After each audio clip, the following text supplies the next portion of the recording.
1800 hours Pakistan Standard Time. Assalamu alaikum.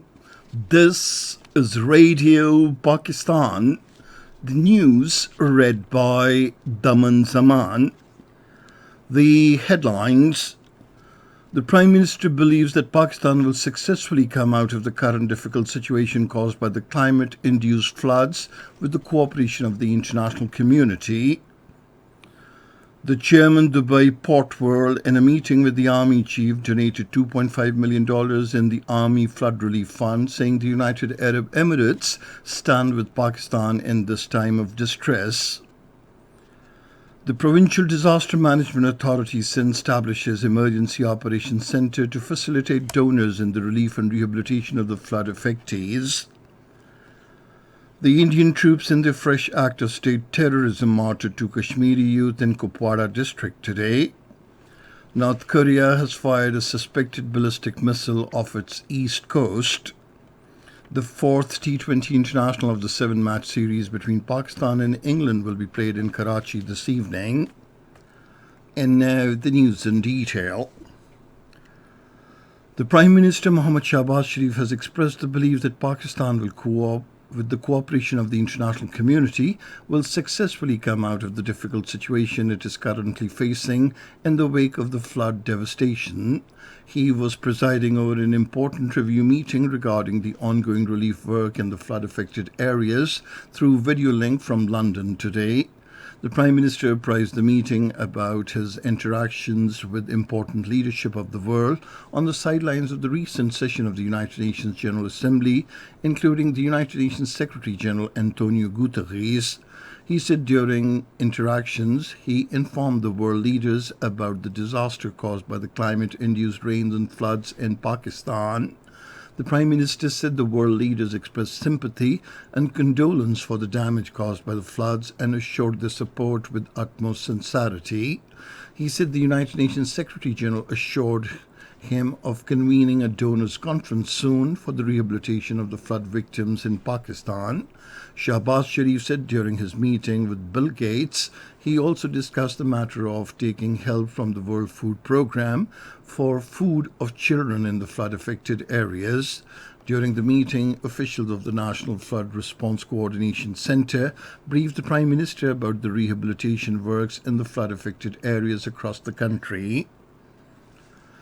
The chairman Dubai Port World, Sheikh Ahmed Sultan bin Suleiman, has donated $2.5 million to the Army Relief Fund for the flood victims in Pakistan. He made the donation during a meeting with the Chief of the Army Staff General Qamar Javed Bajwa in Rawalpindi today. During the meeting, they discussed relief and rehabilitation efforts in the wake of the devastating floods in Pakistan. Sheikh Sultan bin Suleiman, who earlier visited the flood-affected areas in Sindh, commended the relief efforts of the Pakistan Army. He offered to bring other donors for the flood relief efforts in the days ahead. Sheikh Sultan said the United Arab Emirates and its leadership stand with the people of Pakistan in this time of distress. The dignitary also committed to raise the issue of climate justice for Pakistan at world fora. The Army Chief thanked Sheikh Sultan for his valuable and timely support to Pakistan. Turkey's 12th kindness train carrying humanitarian aid to Pakistan for the flood victims has departed from Karachi province. According to a statement issued by the local governor's office, over 768 tons of humanitarian aid material has been packed on the kindness train, comprising 28 wagons. The Deputy Governor Abdurrauf Ulusoy said more aid will be sent for the flood victims of Pakistan during the next week.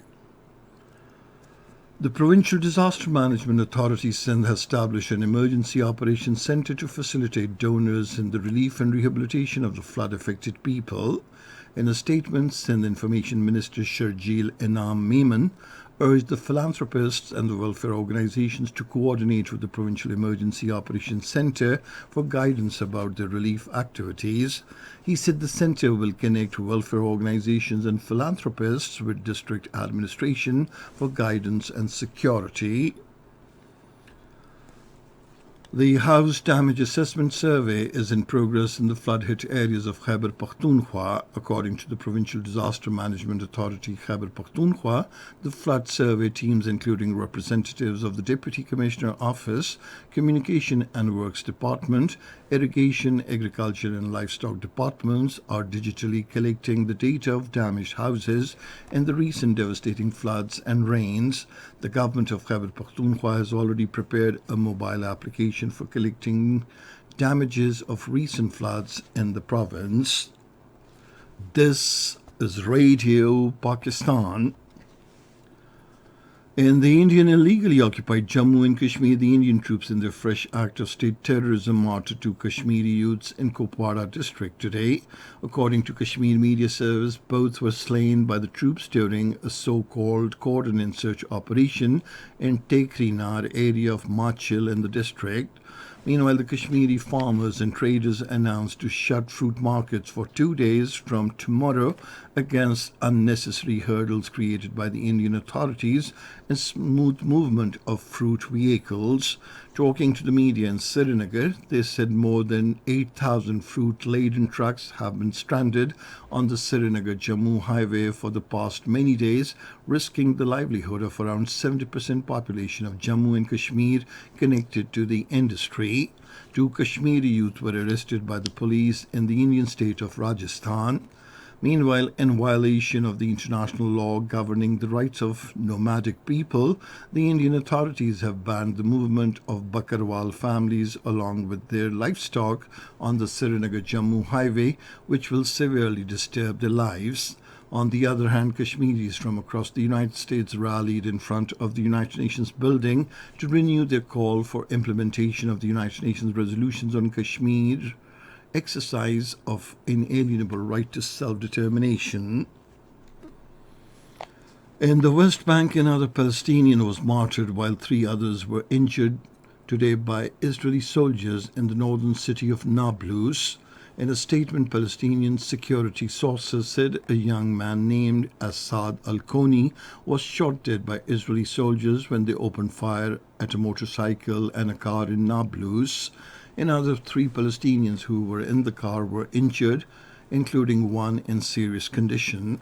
Over 90 Palestinians have been martyred since January, including children and women. In Iraq, a soldier and 2 Islamic State militants were killed in clashes in the north of Baghdad. The media office of the Iraqi Joint Operations Command said in a statement that the Iraqi army attacked an Islamic State hideout in Tarmieh area near Baghdad. In Bangladesh, at least 23 people were killed while 30 passengers went missing after a boat packed with Hindu pilgrims capsized in the Korotwa River in northern Panchgarh district today. Talking to press, the local police officer Shafiqul Islam said 23 bodies were recovered, whereas firefighters and divers are searching for more bodies. North Korea has fired a suspected ballistic missile off its east coast. The launch was carried out after the arrival of an American airplane in South Korea to participate in the joint drills and ahead of a planned visit by the American Vice President Kamala Harris. In a statement, South Korean military official termed the launch as an act of grave provocation. The official said South Korean military is fully alert and is closely cooperating with the American military while strengthening surveillance. Meanwhile, in a statement, the Japanese Defense Minister Yasukazu Hamada also confirmed the launch, warning his Navy ships to be vigilant. The United Nations has prohibited North Korea from ballistic and nuclear weapons tests. And now cricket. The 4th T20 International of the 7-match series between Pakistan and England will be played at the National Stadium in Karachi this evening. The match will start at 1930 hours Pakistan Standard Time. England lead the 7-match series 2-1. And finally, the weather report. Rain, wind, thunderstorm is expected in northeast Punjab, Kashmir, Upper Khyber Pakhtunkhwa, Islamabad, and Gilgit-Baltistan during the next 12 hours. However, partly cloudy weather is expected in most upper parts of the country, while hot and dry weather is expected elsewhere in the country. And that is the end of this news bulletin. For more news and analyses, log on to our website, radio.gov.pk, and you can also watch the live video streaming of our bulletins on the link, facebook.com/Radio Pakistan News Official.